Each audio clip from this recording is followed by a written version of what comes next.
Okay बेटा, let us start with now the problem जो है क्वेश्चन नंबर 10 जो है गिवन बाय एक्सरसाइज जो भी है 6.1. Okay, the question is x by 3 greater than x by 2 plus 1. Solve the inequalities for the real x. Okay, तो सबसे पहले बेटा x वाली टर्म्स को एक तरफ कलेक्ट कर लें. Okay, now take LCM. It's 2x minus 3x greater than 1. After that minus x by 6 greater than 1, transpose 6 to other side. तो that means मेरे पास हो गए यहाँ पर minus x is greater than 6. अब इस नेगेटिव को उधर लेके जाना है तो इनइक्वालिटी चेंज होगी. बेसिकली -1 से डिवाइड कर दें. तो मैंने आपको कहा था जब भी नेगेटिव से मल्टीप्लाई या डिवाइड करते हैं तो इनइक्वालिटी चेंज होती है. अब यहाँ पर उन्होंने कहा है बेटा मेरे पास x की वैल्यू -6 से छोटी. मैंने आपको आगे कहा था छोटी जो होती है वो लेफ्ट साइड पे होती है, बड़ी जो होती है वो राइट साइड पे होती है. तो यहाँ क्या है मेरे पास -∞. तो बेटा x belongs to -∞ to -6. क्योंकि इक्वल टू साइन नहीं है तो ओपन साथ में है. ओके बेटा, any other problem of any other student? किसी और की कोई problem from exercise 6.1? Yes Arshdeep. Yes बेटा, tell me your problem. Yes बेटा. मैम क्वेश्चन नंबर 14 में प्रॉब्लम है थोड़ी सी. ओके जी, we will do now question number 14 for you. हाँ जी बेटा, तो wait Samriddhi, after then I will ask you. हाँ जी, क्वेश्चन नंबर 14. क्वेश्चन नंबर 14 बेटा देखिए मेरे पास that is 37 minus 3x plus 5 greater than equals to 9x minus 8 into x minus 3. Okay बेटा, तो अब हम क्या करें यहाँ पर 37 माइनस, हाँ जी ब्रैकेट्स ओपन कर लें, -5 greater than equals to 9x minus 8x plus 24. Okay, अब क्या करेंगे x वाली टर्म्स विदाउट x वाली टर्म सारी एक तरफ. अगर पहले मिनिमाइज करना पहले कर लो. 32 minus 3x, 37 minus 5, 32 minus 3x greater than equal to x plus 20. अब x को एक तरफ ट्रांसपोज कर ले, आपकी मर्जी है जिस तरफ मर्जी कर लो, दोनों से अल्टीमेट आंसर एक तरफ ही आएगा. मेरी हैबिट होती है कि x को हमेशा लेफ्ट साइड पे देखो, तो I will transpose it to left side and 24 minus 32 towards right side. -4x greater than equals to कितना हो गया इधर -8. then x is less than equals to, जब -8 by -4 होगा क्योंकि -4 इज नेगेटिव, कैंसिल तो 2. ऐसे इक्वल टू करके ना ही लिखा करो, बेटर रहता है. ठीक है, तो x less than equals to 2, 2 से स्मॉल. फिर देखिए मैं नंबर लाइन ड्रॉ करके आपको बता रही हूँ. ये मेरे पास नंबर लाइन है, यहाँ पर कहीं पे 2 होगा, 2 से स्मॉल. स्मॉल मतलब इस तरफ. तो मेरे पास आंसर क्या आएगा x बिलोंग्स टू, मैंने हमेशा आपको कहा जब ये सारा आना है तो लेफ्ट से स्टार्ट करना है, -∞ to 2. 2 के साथ क्लोज्ड आएगी ब्रैकेट क्योंकि equal to sign. Okay Arshdeep. हाँ जी, now Samriddhi tell me your problem बेटा. यस बेटा Samriddhi, what's your problem now? Ma'am इसी एक्सरसाइज का क्वेश्चन नंबर 26 स्टेटमेंट सम मैं सॉल्व करवा दूं. हाँ जी श्योर बेटा. अब बेटा यहाँ पर क्या लिखा हुआ है क्वेश्चन नंबर जो है 26 में, a man wants to cut 3 lengths बेटा from a single wire of board. उन्होंने जो है 3 लेंथ्स जो है कट करनी है from a single wire of board. मेरे पास हो गए, मान लीजिए मेरे पास ये एक बोर्ड है और इसकी लेंथ जो दी हुई है that is 91 centimeter. Okay, the second length यहाँ पर उसने कहा कि is to be 3 centimeter longer than the shortest, है ना. what they have written here कि मेरे पास जो है second length जो है वो 3 मीटर लॉन्गर है. अब 3 मीटर मतलब लॉन्गर मतलब बड़ी हो गई ना, तो हमारे पास सेकंड लेंथ, हम ऐसा करते हैं इसी को ऐसे डिवाइड कर देते हैं, ये फर्स्ट लेंथ मान लेते हैं, ये सेकंड लेंथ, ये थर्ड लेंथ, ताकि आपको क्लियर हो जाएगा. तो यहाँ पर सेकंड लेंथ उसने कहा है कि 3 मीटर लॉन्गर है देन द शॉर्टर. शॉर्टर को मैंने एस लिख दिया, ठीक है. अब उसने क्या कहा, shorter and the third is to be twice as long as the shortest. और जो थर्ड है ना वो ट्वाइस है किसकी, शॉर्टेस्ट साइड की, शॉर्टेस्ट लेंथ की कह सकते हो. What are the possible length of the shortest side. उसने कहा कि मुझे शॉर्टेस्ट साइड की पॉसिबल वैल्यूज कैलकुलेट करनी है. If the third side is to be, मुझे बोला गया कि जो थर्ड साइड है ना बेटा वो क्या है मेरे पास, दैट इज एटलीस्ट, कम से कम, एटलीस्ट मतलब मेरे पास यहाँ पर क्या हो जाएगा, ग्रेटर देन इक्वल टू, ना. एटलीस्ट का मतलब इससे ज्यादा लेनी है. किससे ज्यादा लेनी है, 5 centimetre longer than the second side. Okay जी, ये मेरे पास सिचुएशन थी, सारे को मैंने रफ में मान लिया. अब बेटा क्लियर कर, अगर मैं शॉर्टेस्ट साइड को, ऑब्वियस है शॉर्टेस्ट साइड फर्स्ट ही होगी ना, अगर मैं इसको x मान लेती हूँ तो ये वाली हो गई 3 + x और ये वाली हो गई 2x, हो गई ना थर्ड. अब यहाँ वैल्यूज पुट कीजिए, क्लियर कट है. 2x greater than equals to 5 plus, अब सेकंड साइड कितनी है, 3 + x. अब इसको सॉल्व कीजिए मेरे पास. अच्छा आप सॉल्व इसको कर लेते हो, एक चीज ये कर लेते हो, चलो यहाँ से आंसर भी आपने निकाल लिया कि मान लीजिए x is greater than equals to 8, but 91 centimetre का क्या यूज किया, हमने कुछ भी नहीं यूज किया. जितनी आपके पास कोई लेंथ किसी वायर की, किसी बोर्ड की है, क्या आप तीनों साइड्स या तीनों लेंथ को प्लस करके 91 से ज्यादा कर सकते हैं यूज, नहीं कर सकते. यानी ये एक कंडीशन होगी जो डायरेक्टली गिवन थी, दूसरी कंडीशन आपने खुद बनानी है. एक और, वो क्या, मेरे पास x + 3, first x + 3 + 2x, it should be less than equals to 91. मतलब जो तीनों लेंथ काटी वो 91 के बराबर भी हो सकती है, उससे कम भी, ज्यादा नहीं हो सकती. If you are having a 4 slice of bread, है ना, तो you can use only 4 और less than 4. 4 से ज्यादा यूज ही नहीं कर सकती क्योंकि आपके पास है ही नहीं. सेम इज हियर, 91 लेंथ है तो उससे कम यूज कर सकते. तो यहाँ से भी सॉल्व करके वैल्यू निकालिए, कितनी आई मेरे पास, 4x less than equal to, इसको माइनस कर दे तो ये कितना बन गया, 88. तो x की value less than equal to मेरे पास हो गए 22.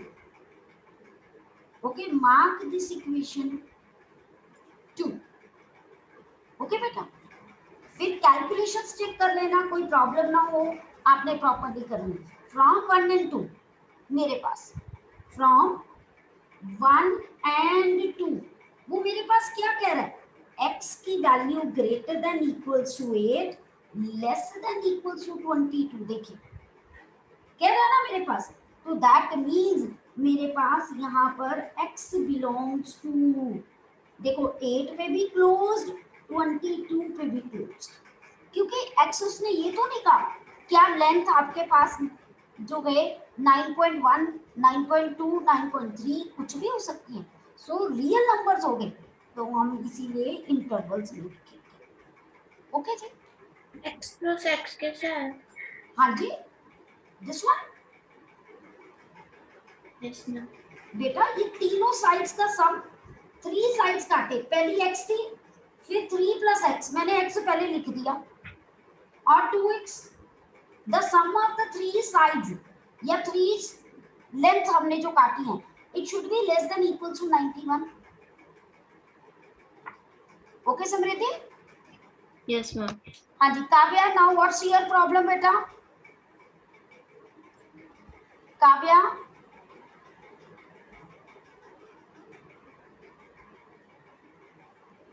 हाँ जी बेटा पूछिए. यस बेटा काव्या. मैम 12th क्वेश्चन करवा दो एक बार. हाँ जी ओके बेटा. क्वेश्चन नंबर 12 बेटा. बेटा इन सब में ना सब में सिर्फ कैलकुलेशंस हैं, है सब सेम ही है. आप सबके लिए कह रही हूँ, नॉट फॉर द काव्या, है ना. मैं वैसे डिस्कस कर रही हूँ कि थोड़ा सा ध्यान से कैलकुलेशंस करो, अदरवाइज ऑल आर सेम. ठीक है. हमारे पास है 1/2 और मेरे पास हो गए 3x/5. ओके प्लस 4 मेरे पास. After then greater than equals to 1/3 x minus 6. Okay bracket open कर लीजिए, जैसे मर्जी सॉल्विंग कर सकते हो. 3/10x plus 4/2. जब मैंने 4/2 किया तो यहाँ 2 रह गया. Greater than equals to x minus 2 रह जाएगा 6/3. ओके जी क्लियर. अब x वाली टर्म्स को एक तरफ ट्रांसपोज कर दीजिए. -2 -2 -4. हाँ जी 30 3 और 9x माइनस 10x. हाँ जी तो मेरे पास -x/10 greater than equals to -4. Okay तो अब हम क्या करेंगे यहाँ पर, what we have to do in the next step. अभी मैं 30 उधर लेके जा रही हूँ, या तो आप -30 ले जाओ. अगर -30 उधर लेके जाओगे तो इनइक्वालिटी साथ ही चेंज कर देंगे. अगर आप अकेला 30 लेके जा रहे हो तो इनइक्वालिटी चेंज करने की कोई जरूरत नहीं है. आपके पास -120.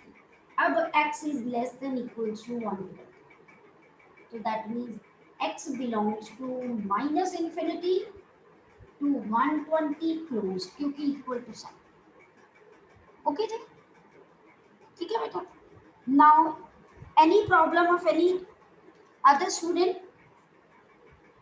चलिए बेटा फिर इनइक्वालिटी के ग्राफ ड्रॉ करने सीखते हैं. एक्सरसाइज 6.2 में से वेरी इंपॉर्टेंट.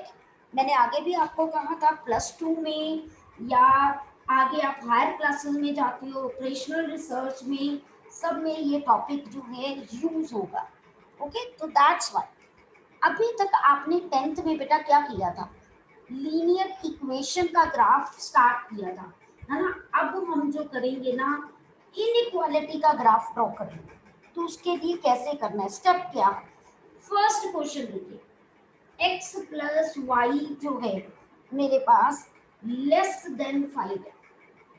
ओके तो आपने क्या करना है, सबसे पहले what you have to do, आप भूल जाओ कि यहाँ कोई इनइक्वालिटी है. जैसे 10th में आप इक्वल टू लेके टेबल ड्रॉ करते थे ना, सेम प्रोसीजर यहाँ पर, सिर्फ 2 वैल्यूज लो, मोर देन सफिशिएंट. आप यहाँ क्या करोगे कि मेरे पास x की वैल्यू 0 ली, y 5 आया, y 0 लिया, x 5 आया. बेस्ट होता है एक बार x 0 लो, एक बार y 0. इनकी कैलकुलेशन आप नहीं शो करते हो, हमें अब +1 में कोई प्रॉब्लम नहीं आती. ठीक है. आगे 10th में हम कहते थे नंबर कटते हैं, कैलकुलेशन शो कीजिए, बट यहाँ अब कोई मार्क्स रिडक्ट नहीं हो. आपने टेबल बनाया होना चाहिए. ठीक है. इसके करने के बाद पहले हम ड्रॉ करते हैं, फिर आपको आगे बात बताएंगे. ठीक है कि क्या होता है इसमें कैसे. तो इसके लिए हम लोग क्या करेंगे, बिल्कुल वही पैटर्न कि मेरे पास तो है ये y एक्सिस, ये मैंने ड्रॉ किया बेटा x एक्सिस. ओके और इक्वली यहाँ पर हम लोग क्या करेंगे, इंटरवल जो है 1-1 बॉक्स का हमेशा कोशिश करो, या तो 10-10 का, 1-1 का, और जितना इक्वल इधर लेते हो उतना इक्वल y एक्सिस में भी स्केल सेम लेने की कोशिश करो. ओके तो मेरे पास ऑब्वियस है 5 5 का है, तो ये 0 1 2 3 4 5 6 7 8, यहाँ पर बेटा -1 मेरे पास जो है -1, यहाँ पर -2, और ये माइनस जो है 3, और ये -4, और ये माइनस जो है मेरे पास 5। ओके जी। अब same year 1 2 3 4 5 6 7, same in the denominator means on negative side of y axis. ये सारा काम आपने 10th में किया हुआ है, सब कुछ वैसे ही आपने ड्रॉ करना है। अब सबसे पहले ड्रॉ करेंगे 0 5, आपको पता है y एक्सिस पे 0 और सॉरी x एक्सिस पे 0 y एक्सिस पे 5, तो ये पॉइंट है ना। अगला 5 0, ये वाला पॉइंट आ गया। इन दोनों को ड्रॉ तो करते, यहां तक आपका काम था 10th का, एरोस डाल दिए दोनों तरफ, ठीक है। बट अब +1 में, क्योंकि ये इनइक्वालिटी है, इनइक्वालिटी से लाइन ड्रॉ अकेली नहीं होती, एरिया शेड होता है। इनइक्वालिटी ग्राफिकली क्या रिप्रेजेंट करता है? एरिया शेड करता है। ओके, ये जो ग्राफ है, ये जो लाइन है, पूरे ग्राफ को 2 पार्ट्स में डिवाइड कर रही है। कौन सा? ये देखिए, अगर ये लाइन है, एक एरिया ऊपर वाला, एक एरिया नीचे वाला, इसे हम कहते हैं अपर हाफ, इसे हम कहते हैं लोअर हाफ। ऐसे ही कोई लाइन ऐसे भी डिवाइड कर सकती है, left right half, left half. मतलब पूरी एक लाइन हमेशा, पूरे एक प्लेन को, एक ग्राफ पेपर को हमेशा किस में डिवाइड करेगी? 2 प्लेन्स में। वो प्लेन कैसे बने वो डिपेंड करता है, depending upon the line draw, है ना। मैंने यहाँ पर बताया कि अगर ये लाइन ड्रॉ की है तो इस लाइन ने अपर हाफ और लोअर हाफ में इसको डिवाइड किया। अब मैंने शेड कौन सा करना है, मैं अपर हाफ को शेड करूं कि मैं लोअर हाफ को शेड करूं, उसके लिए हम पॉइंट चेक करते हैं। हम क्या करते हैं, हाफ में, किसी भी हाफ में एक पॉइंट ले लेते हैं। ज्यादातर 99% हम ओरिजिन चेक करते हैं, क्योंकि उससे चेकिंग करनी इजी हो जाती है। तो यहाँ हेडिंग देंगे चेकिंग ऑफ ओरिजिन। मैं आपको ये नहीं कहती कि 100% ओरिजिन ही चेक करते, आप कोई भी ले सकते हो, एनी पॉइंट, बट ओरिजिन से चेकिंग करना इजी हो जाता है। लेकिन अगर कोई लाइन ओरिजिन से ही पास कर रही है, तब आप कभी भी ओरिजिन पॉइंट को चेक नहीं कर सकते। यहाँ देखिए, लाइन ओरिजिन से पास नहीं कर रही, इसीलिए मैं ओरिजिन की चेकिंग कर रही हूँ। अब मैंने चेकिंग की तो मेरे पास इनइक्वालिटी में चेक करना है, 0 + 0 लेस देन 5, 0 लेस देन 5। मैंने 0 0 चेक किया, मतलब x की जगह पे 0, y की जगह पे 0, मैंने पुट किया, लेस देन 5 आया, 0 लेस देन 5। क्या ये ट्रू है? क्या 0 5 से छोटा होता है? होता है ना। आप लिखोगे विच इज ट्रू। जब ट्रू आए तो हम लिखते हैं शेड, आई एम राइटिंग बेटा on the upper part, shade towards the point, जो आपने पॉइंट सिलेक्ट किया था। कौन सा पॉइंट सिलेक्ट किया? 0 0। मतलब हमने लाइन का शेड उस तरफ करना है जिस तरफ ओरिजिन है। ओरिजिन इस तरफ है ना, तो मतलब मेरी शेडिंग ऐसे होगी नीचे हाफ में। अगर बाय चांस यहाँ फॉल जाता तो आपने करना था shade away from origin. Away from origin मतलब ऊपर की तरफ शेड करना था। मतलब अगर एक ले मैन की लैंग्वेज में समझाऊं, जिस तरफ पॉइंट है, अगर ट्रू आए तो वो वाला रीजन शेड करना है, अगर फॉल्स आए तो दूसरा वाला रीजन शेड करना है। बस सिंपल सी बात। और ये सब चीजें मेंशन करनी है, नंबर होते हैं। ये जो शेडेड रीजन है ना, ये सारा, यानी इस रीजन पे आप कोई भी पॉइंट ले लो। सपोज मैंने यहां से पॉइंट लिया -3, आप यहाँ पर x plus y less than 5 पे ये पॉइंट पुट करके देख लो, ये ट्रू आएगा ही आएगा। ये आपको समझाने के लिए बता रही। Means there are infinite many points that satisfy this condition, this inequality you can say. Okay, सिर्फ अब हमने यहाँ पर आपको शेडेड करना बताया, ये मेरा सोल्यूशन है शेडेड रीजन। तो आप एंड में ये लाइन जरूर लिखोगे, shaded region is the feasible region. Feasible region जहां पर सोल्यूशन सेटिस्फाई होते हैं। ओके, जो मेरी कंडीशन को सेटिस्फाई कर रहा है। ओके बेटा, तो आप यहाँ पर भी ग्राफ में भी लिखोगे फिजिबल, जहां शेड की है फिजिबल रीजन, और यहाँ पर ऐसे लाइंस बना के, मतलब जैसे स्केल बनाते हो ना, आपने लाइंस कैसे बनाई है, मैंने एरो वाली बनाई है, तो मैं एरो डालूंगी। जब आपके पास पेंसिल होती है तो कोई बच्चे डार्क डार्क कर देते हैं, तो आप यहाँ डार्क डार्क कर दोगे। ये आप पे है कि how you are representing the scale, मतलब एक शेडो एरिया। ओके, अगर आपको याद हो, आप छोटी क्लासेस में बार ग्राफ करते थे, है ना, डबल बार ग्राफ में एक में ऐसे लाइंस लगा देते थे, एक में प्लेन रहने देते, तो आप लिखते थे this is for the first term, this is for the second term, आप नॉर्मली लिखते थे ना। क्लियर? ओके बेटा, समझ आई ये बात? ये समृद्धि, ये समृद्धि बेटा। मैम अगर हम देखें तो शेडेड रीजन में पॉइंट आ रहे हैं 4,4 एंड 4,3। मैम पर ये इनको अगर हम प्लस करेंगे तो इनइक्वालिटी फॉल्स हो जाएगी। कौन सा पॉइंट आ रहा है? 4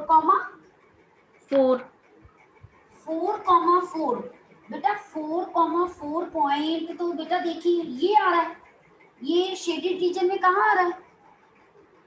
अगर आप 4,4 पॉइंट ले रहे हो, देखिए आपने रफ में ड्रॉ किया होगा, अगर आप ग्राफ में ड्रॉ करोगे आपको पता चलेगा कि वो ग्राफ के ऊपर नहीं आ रहा। अगर आप यहाँ से कोई भी पॉइंट लोगे ना जहाँ शेडेड नहीं है, तो अगर आप देखो 4 + 4 लेस देन 5, 8 लेस देन 5, देखो फॉल्स आ रहा है, इसीलिए उस तरफ का शेड नहीं किया। Okay, clear?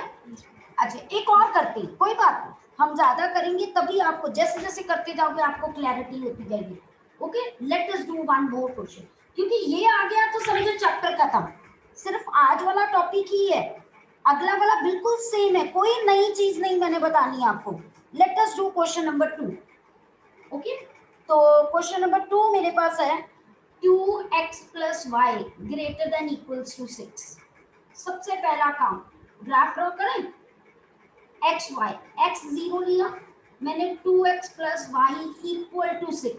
ग्राफ हमेशा इक्वल टू के लिए यहाँ, मतलब जो टेबल बनता है, ठीक है। x मेरे पास हो गए, यहाँ पर 0 पुट किया, y 6 आया, y 0 पुट किया, x 3 आ गया। देखिए, ओके, तो सबसे पहले हम क्या करें, ड्रॉ कर लें। अब ड्रॉ करने के लिए देखिए मैं यहाँ पर ड्रॉ कर रही हूँ, तो when I am drawing the graph here, थोड़ी सी लाइन मेरे से टेढ़ी होगी, कोई बात नहीं, हमने तो ग्राफ ही बनाना है ना, आप प्रॉपरली जब बनाओगे तो कोई प्रॉब्लम नहीं आएगी। चलिए, अब मेरे पास ये 1, ये 2, 3, 4, 5, 6, 7, -1, -2, -3, -4, -5, -6, -7, -8, -9, इधर 1, 2, 3, 4, 5, 6, 7, 8, 9, ओके, पॉजिटिव है सारे, और नीचे माइनस है, हमें जरूरत ही नहीं है, कोई टेंशन लेने वाली बात नहीं। 0, 6, 0 और ये 6, ओके, देन 3, 0 मेरे पास, ये 1, ये 2, ये 3, ठीक है। इसको क्या कर ले, ज्वाइन कर ले बेटा, ये लीजिए मैंने ज्वाइन कर लिया। आप स्केच पेन से नहीं बनाओगे, मैं आपको डार्क दिखाने के लिए I am using the marker. Okay clear बेटा। तो अब देखिए मेरे पास जो है यहाँ पर जब मैंने ड्रॉ कर लिया, यू जस्ट सी है, ये लीजिए। अब बहुत इंपॉर्टेंट एक और बात मतलब यहाँ पर बताने लगी, पहले तो ओरिजिन चेक करें ना, क्योंकि ये लाइन ओरिजिन से पास नहीं कर रही है, यानी एक लोअर हाफ है एक अपर हाफ है एरिया, मैंने देखना कौन सा शेड होता है। तो उसके लिए जब मैंने चेकिंग ऑफ ओरिजिन 0 0, जब मैंने 0 0 पुट किया, 0 + 0 greater than equal to 6, 0 greater than equals to 6, क्या 0 6 से बड़ा होता है? नहीं होता ना, ये फॉल्स आ गया ना, false. Shade away from origin यानी 0 0, यानी ये लाइन की तरफ जहां ओरिजिन है उस तरफ नहीं शेड करना, शेड कहां होना है? Upper part. ओके और यहाँ पर लिखोगे ये जो शेडेड है ये मेरे पास विजिबल रीजन है, मैंने शेड कर दिया। अच्छा एक जो इंपॉर्टेंट बात बताने लगी थी, यहाँ पर साथ में क्या है? इक्वल टू है। जब इक्वल टू साथ में हो बेटा तो हम क्या करते हैं आपको पता है? हम जो लाइन ड्रॉ करते हैं ना उसको डार्क कर देते हैं कि इस पे लाइन पे भी जो पॉइंट है ना वो भी इंक्लूडेड है। पीछे वाले क्वेश्चन में लाइन इक्वल टू नहीं थी, x + y < 5 थी, तो इसीलिए मैंने उसको डार्क नहीं किया था। यहाँ पर इक्वल टू है लाइन, तो मैं ये जो बॉर्डर लाइन है इसको क्या कर देती हूँ? डार्क कर देती हूँ। ओके जी। और लिखना जरूर है एंड में, विजिबल रीजन ब्रैकेट में लिख दो, शेडेड इज रिक्वायर्ड सॉल्यूशन, जरूर लिखना है, इसके नंबर होते हैं। ओके बेटा क्लियर। अब जो है ऑब्वियस है बेटा 6.2 एक बेस थी, आप कोई भी एक आधा क्वेश्चन ड्रॉ करके देख लेना है ना, आपको पता चल जाएगा ड्रॉ कैसे करना। अच्छा अगर मैं आपको कहती बाय चांस मेरे पास कोई ऐसा होता, suppose I am having the equation x - y, मैं अपनी तरफ से बना रही हूँ, is less than equals to 0, अगर मैं इसका ग्राफ ड्रॉ करूँ ना बेटा तो मेरे पास x y, अब मेरे पास x 0 तो y भी 0, क्लियर कट पता चल रहा है। x 1 तो y भी 1 आएगा, ऐसे इक्वल टू 0, क्योंकि मैं दोबारा y 0 नहीं ले सकती, y 0 होंगी तो x दोबारा 0 आ जाएगा, वो तो सेम पॉइंट्स ही आ गए, हमने तो पॉइंट डिफरेंट लेने होते ना। अब देखिए मैं रफली ड्रॉ करके बता रही हूँ, जब मैं इस लाइन को ड्रॉ करूंगी ना तो ये ऐसे आएगी, ये ओरिजिन से पास कर रही है, इसमें अब मैं ओरिजिन नहीं चेक कर सकती बेटा, मैं बार बार कह रही हूँ, if a line passes through origin then I am not able to check, I am not able to check 0 0 point for that। Okay बेटा, तो उसके लिए बेटा अब मेरे पास जो है आपने क्या करना है, what I have to do now, मुझे कोई भी पॉइंट, एनी पॉइंट जो इस लाइन पे ना, मुझे पता है यहाँ 1 1 2 2 3 3, अगर ये 0 है, ये 1 है, ये 2 है, ये 3 है, ये 4 है, suppose I have taken the point 4, 1, मैं ये ले लूं। अब मैं इस पे चेकिंग करने लगी हूँ, जब मैंने 4, 1 का चेक किया, 4 - 1 लेस देन इक्वल्स टू 0, क्या आया मेरे पास? 3 लेस देन इक्वल्स टू 0, बेटा ये फॉल्स आ गया, तो इसका मतलब जिस तरफ मैंने पॉइंट लिया है मैंने उस तरफ नहीं शेड करना, shade away from the point 4,1, that means ये वाला शेड होगा। बात समझ आई सबको? Any doubt to anyone? सबको क्लियर है? गुड, ठीक है। और एंड में मैं बार बार कह रही हूँ कि you have to write required shaded region is the required solution या feasible region is the required solution, आपको मेंशन जरूर करें, ठीक है। अब आपको कोई भी एनी क्वेश्चन, अच्छा अगर कोई वेरिएबल नहीं है, जैसे 9th क्वेश्चन ही है, मैं साथ में ही बता देती हूँ क्योंकि वही डिफरेंट है। सपोज मेरे पास है y लेस देन -2, घबरा नहीं जाना कि x नहीं है, तो y इक्वल टू -2, आपको पता है y is equal to constant is a line parallel to x axis at a distance -2, ऐसे आएगी ना ये लाइन। ये अगर मेरे पास x डैश है, ये y डैश है, तो ऑब्वियस है -2 पे यहाँ पर आएगी, पैरेलल टू x एक्सिस आएगी। अब उसने कहा y लेस देन -2, अब -2 से छोटी वैल्यू किस तरफ होती है? नीचे होती है ना, तो ये नीचे वाला शेड होगा, सिंपल सी बात। ओके जी। अगर यहाँ होता y ग्रेटर देन -2 तो ऊपर वाला शेड होता। ओके बेटा, क्लियर? सबको ये बात समझ आ गई? कोई डाउट है तो यू कैन आस्क बेटा, ठीक है। अब नेक्स्ट बिल्कुल सेम बेटा, बिल्कुल सेम एक्सरसाइज, बट क्या डिफरेंस है नेक्स्ट एक्सरसाइज और इसमें? यहाँ एक एक इक्वेशन एक एक क्वेश्चन में था इनइक्वालिटी, बट अगले क्वेश्चन में ना एक ही सम में 3 इनइक्वालिटीज 4 इनइक्वालिटीज, ये 5 मार्क्स का क्वेश्चन जो है पक्का आता ही आता है आपके एग्जाम से। 5 मार्क्स क्वेश्चन फ्रॉम एक्सरसाइज 6.3। तो प्लीज बेटा कल ग्राफ कॉपी और everything you have to manage, नहीं तो अगर आप एक ग्राफ भी मेरे साथ नहीं बनाओगे ना तो आपको पेपर में प्रॉब्लम आएगी।